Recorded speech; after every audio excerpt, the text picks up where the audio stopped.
बिस्मिल्लाहिर्रहमानिर्रहीम। ख़वातीन व हज़रात, अस्सलाम वालेकुम। हमसे बहुत लोग कहते हैं कि जिन लोगों की एंजियोप्लास्टी हो गई है, जिनका बाईपास ऑपरेशन हो गया है, उन्हें किस किस्म की एहतियात करनी चाहिए। देखें, एक बात जहन में रखें, एंजियोप्लास्टी या स्टेंट डालने का मतलब ये नहीं है, या बाईपास ऑपरेशन करवाने का मकसद हरगिज़ ये नहीं है कि आपका दिल नया हो गया है। आपका दिल नया नहीं हुआ, आपका दिल 0 मीटर नहीं हुआ, आपका दिल वही है। सिर्फ आपकी नालियों में जो तंगी थी, उनमें या तो स्टेंट डाल के उसको खोल दिया गया है, या ग्राफ्ट लगा के एक वक्ती सहारा दे दिया गया है। अगर आपने एहतियात ना की तो वही अलामात दोबारा शुरू हो जाएंगी जो आपको एंजियोप्लास्टी से पहले होती थी या बाईपास ऑपरेशन करवाने से पहले होती थी। 3 Ds याद रखें। D1 डाइट, कि आपकी खुराक कैसी होनी चाहिए। D2 डेली एक्टिविटीज़, कि आपके रोज़मर्रा के मामूलात कैसे होने चाहिए। D3 ड्रग यानी दवाएं। अब D1 पर मैं आता हूँ। D1 का मतलब है कि आपकी डाइट कैसी होनी चाहिए, आपकी खुराक कैसी होनी चाहिए। आपकी खुराक में चीनी, शक्कर, गुड़ नहीं होना चाहिए। आपकी खुराक में जौ, जवार, बाजरा, काला चना, मकई, सोयाबीन ये होना चाहिए। आपकी खुराक में देसी मुर्ग होना चाहिए, दरियाई मछली होनी चाहिए, दालें होनी चाहिए। आपकी खुराक में रोज़ाना मुट्ठी भर के खुश्क मेवजात होने चाहिए, जिनमें अखरोट है, बादाम, पिस्ता, काजू, चिलगोज़ा। ये चीज़ें आपके लिए बहुत ज़रूरी हैं, क्योंकि इनके अंदर ओमेगा 6 और ओमेगा 9 तेल होते हैं, जो आपके दिल की सेहत के लिए बहुत मुफीद हैं। आपकी खुराक में सब्जियां होनी चाहिए, ख़ास तौर पर वो सब्जियां जिनके पत्ते गहरे हरे रंग के होते हैं, जैसे पालक। पालक दिल की सेहत के लिए बहुत मुफीद है। लेकिन वो लोग जो खून पतला करने की दवाएं लेते हैं, वो भी पालक का इस्तेमाल करें, लेकिन एतदाल के साथ। फल आपकी सेहत के लिए बहुत मुफीद है। जो भी मौसम के फल होते हैं उनको आप खाएं। फिर आप अपनी खुराक से घी, मक्खन निकाल दें। आपकी खुराक में तेल होना चाहिए, और तेल कौन सा? सरसों का तेल आप इस्तेमाल कर सकते हैं, कैनोला भी इस्तेमाल कर सकते हैं, लेकिन जैतून का तेल आपके लिए बहुत अच्छा है। एक बात जहन में रखें, जैतून के तेल को पकाना नहीं चाहिए, बल्कि सब्ज़ी को भाप में बनाने के बाद उस पर आप 1 बड़ा चम्मच जैतून का तेल डाल सकते हैं। कोशिश करें गंदम का इस्तेमाल ना करें। गंदम के अंदर ग्लूटन होता है। ग्लूटन इंसान की सेहत के लिए वैसे भी नुकसानदेह होता है, क्योंकि ग्लूटन की वजह से ना सिर्फ पेट खराब होता है, बल्कि खून की नालियों का अंदरूनी अस्तर भी हमेशा सोजिश का शिकार रहता है। इसलिए कोशिश करें कि अपनी खुराक से गंदम निकाल दें। गंदम की जगह आप मकई इस्तेमाल करें, जौ का इस्तेमाल करें, बाजरा इस्तेमाल करें। ये आपकी सेहत के लिए बहुत मुफीद है। देसी मुर्ग का इस्तेमाल करें, दरियाई मछली का इस्तेमाल करें, लेकिन इन्हें भी भाप में बना के आप लें, ताकि आपके जिस्म में इसके बुरे असरात ना हो। अगर आपका मीठे को दिल करता है तो आप खजूर का इस्तेमाल कर सकते हैं, किशमिश का इस्तेमाल कर सकते हैं, खालिस शहद का इस्तेमाल कर सकते हैं। बाज़ार में मिलने वाले जितने भी शहद हैं, इन पर तहकीक करें, क्योंकि पाकिस्तान में जब ज़िंदगी बचाने वाली अद्वियात को घरों में तैयार किया जाता है, तो फिर इस शहद के बारे में आप क्या कह सकते हैं। आप अपनी खुराक में लहसुन का इस्तेमाल करें, प्याज का इस्तेमाल करें, सुर्ख मिर्च का इस्तेमाल करें, कलौंजी, अलसी, हल्दी, ये सब अल्लाह की नेमतें हैं जो आपके दिल को फ़ायदा पहुंचाती हैं। एक बात जहन में रखें कि आपने पेट भर के खाना नहीं खाना। खाना हमेशा छोटा निवाला अच्छी तरह चबाने के बाद खाएं, और खाने के बाद कम से कम 2 घंटे तक आराम करें। तेज़ न चलें, सीढ़ियाँ न चढ़ें। हमने देखा है कि अक्सर दिल के मरीज़ सुबह नाश्ता करने के बाद अपने ऑफिस चले जाते हैं, और रास्ते में उनकी छाती भारी हो जाती है, या रात का खाना खाने के बाद तेज़ चलते हैं ताकि खाना हज़म हो जाए। ये आदत अपनी ख़त्म कर दें।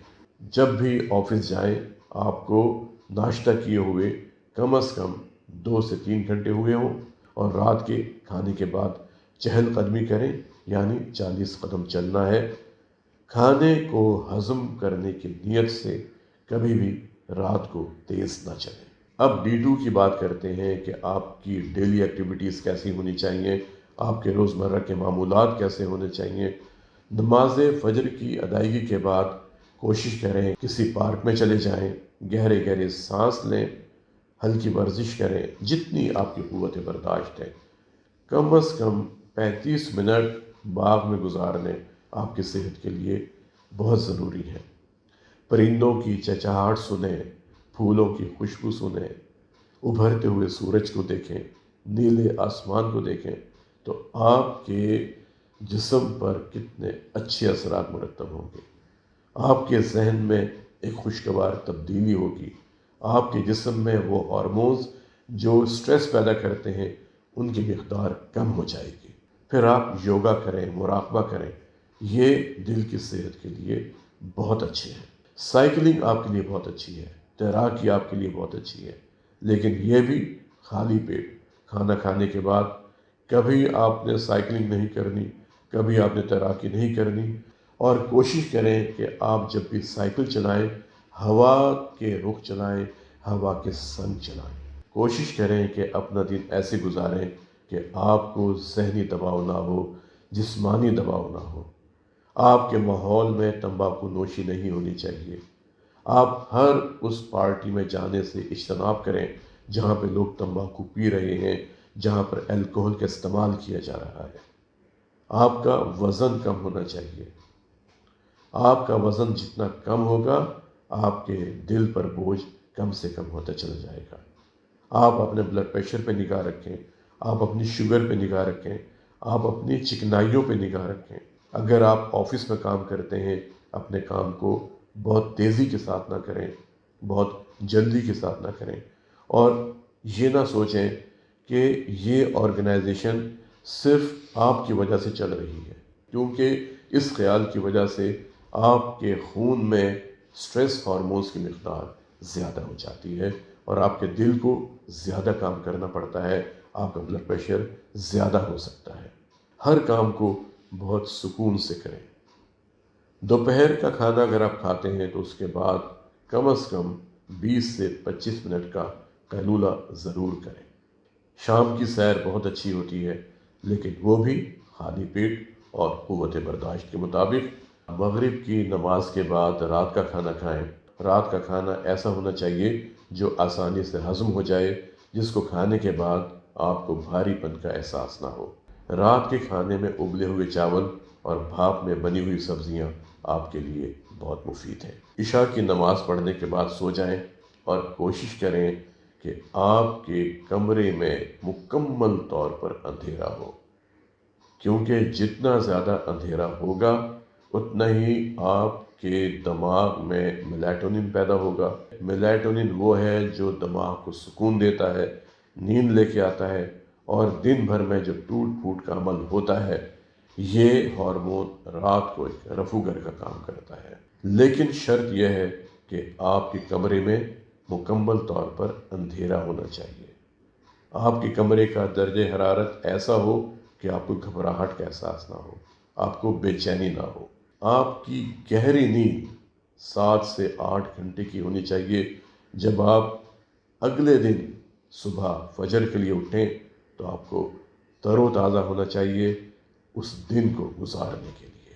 اب D3 کی طرف آتے ہیں۔ D3 کا مطلب ہے ڈرگ، دوائیں۔ جو ڈاکٹر صاحب نے آپ کو نسخہ تجویز کیا ہے آپ نے اس میں خود سے رد و بدل نہیں کرنا، ان کی ہدایات پر آپ نے مکمل طور پہ عمل کرنا ہے۔